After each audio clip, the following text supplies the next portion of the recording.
For over 400 years, the armies of Kairos the Overlord have swept across the known world. All who stood against them fell before their might. Even the Archons, women and men of immense power, were forced to kneel, chained to the Overlord's will. Now Kairos' final conquest has come to our corner of the world, and two of the Overlord's armies compete for the honor of taking our lands. The elite disfavored, and the teeming horde of the Scarlet Chorus. The voices of Nerat, spy master and Archon of secrets, guides the fierce and undisciplined masses of the Scarlet Chorus. With each battle, the Scarlet Chorus grows stronger, as the defeated are given a simple choice: serve or die. Graven Ash, Archon of War and the Overlord's most loyal general, leads the disfavored. Though small in number, Kairos' ironclad legion has never met true defeat in open battle. Watching over the two generals is Tyranny, the Adjudicator, Archon of Justice, eldest of Kairos' minions. Tyranny brings Kairos' laws to newly conquered lands, aided by the Fatebinders, judges and executioners of the Overlord's laws. You were among the youngest of the court of Fatebinders when Kairos' armies came to our lands. How could we have known that the fate of thousands would rest in your hands?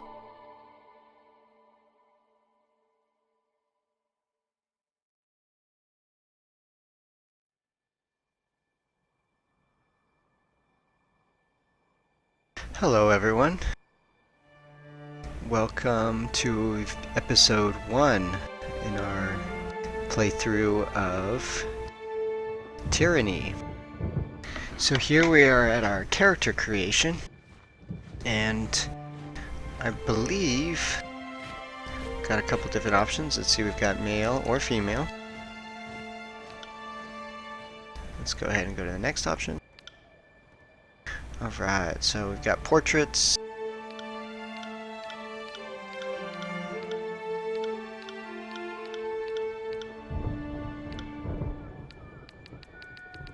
All kinds of choices, huh?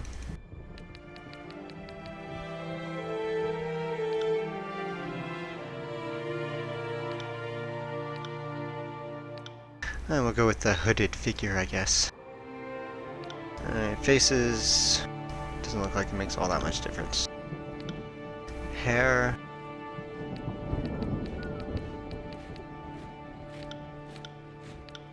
Why not, right?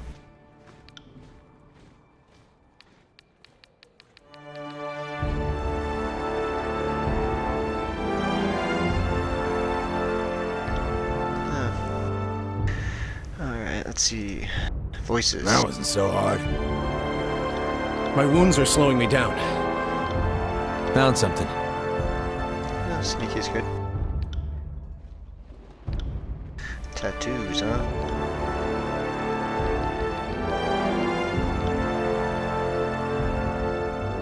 I kinda like that one. The hand.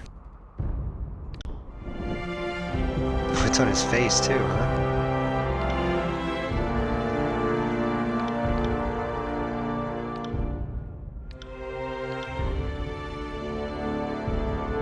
I like that. Purple and black fist. Alright, why did you join?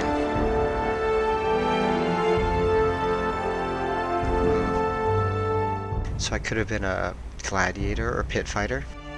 Could have been a soldier, a lawbreaker, a hunter, a guild apprentice, huh? A wizard, I guess?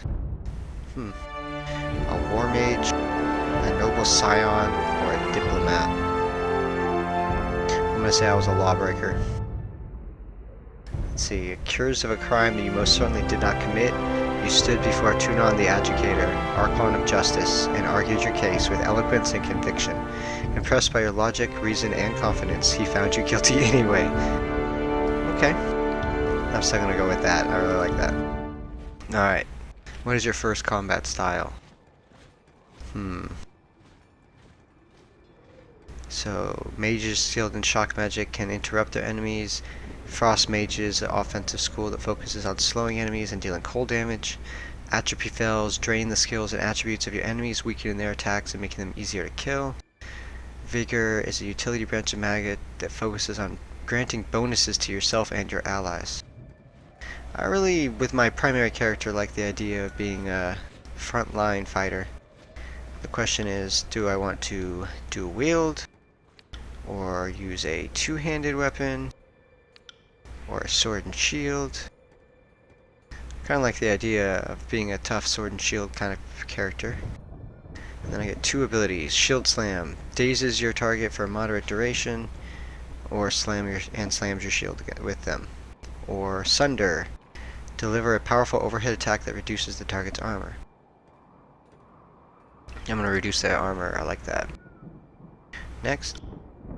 Ooh, okay, so second style. I like the idea of having the atrophy spells. Spells that drain the skills and attributes of my enemies. Since I'm going to be a tough frontline fighter with a sword and shield, if I can make the enemies even weaker. Let's see, what skill do I get? 2-meter range, gathers entropic energy and channels it into the enemy, sapping the target's might and vitality. So that's perfect. Ooh, colors now, huh? Character colors. Let's go with purple and black. I like. Ooh, banner customization, huh? And that must be in the back, so this is the banner for our entire nation, I guess, right? I guess we'll see. I like the stars. I like the sword and shield. I like the little symbols.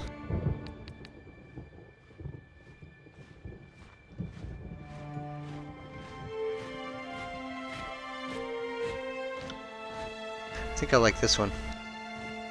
Black background with purple over that.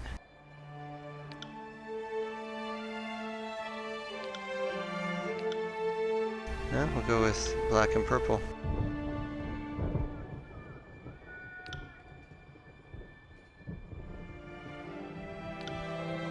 Okay, now stats. Might determines the physical strength of a character. Increasing might leads to more powerful attacks and stronger abilities, as well as increasing the endurance. This stat is recommended because of your training in sword and shield. Finesse. This attribute is recommended because of your training in sword and shield. The finesse attribute describes a character's physical and mental precision. This skill is used to determine the accuracy of your attacks and spells, as well as increasing the worn armor's chances to reduce a hit type.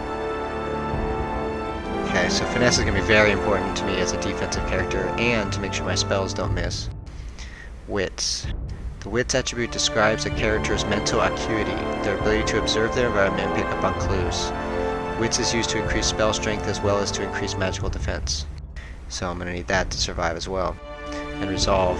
Ability to endure physical and mental challenges. This is the primary stat used to derive endurance, will, and magic defense. It also increases the duration of afflictions applied. Oh wow. So resolve is both primary stats for endurance, will, and magic defense, as well as increasing my entropy spells. So we're going to put 3 points in resolve, or 3 points at least initially. And then we'll put 3 points into might, which is the strength of our character, and 2 points into finesse.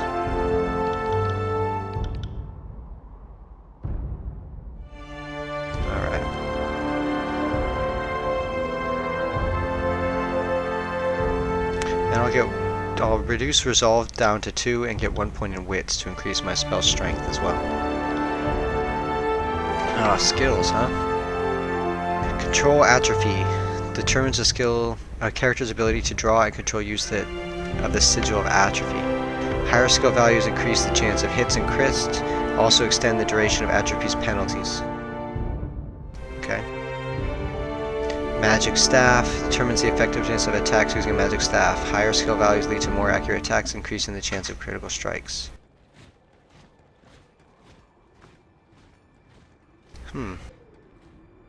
Athletics determines the character's ability to traverse difficult terrain as well as their ability to execute complicated maneuvers. Recommended because of your sword training. Lore determines the character's ability to decipher information and put together clues from fragments. Is critical for magical users who wish to learn new runes to power their spells. Parry defends against melee attacks and spells. So one-handed weapons. Okay, and I have 20 points. So I'm going to make my parry pretty high.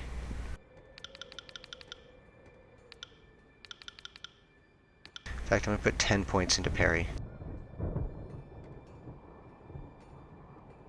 So I can hopefully make them miss a lot. And my one-handed weapons is already pretty high. Control atrophy.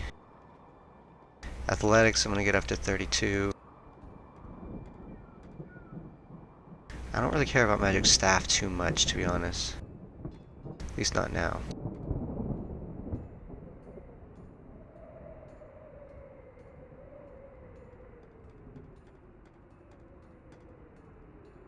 So dodge skill defends from ranged attacks. Parry increases up close attacks. So I'm going to reduce parry down to like 34 and then put some points into dodge.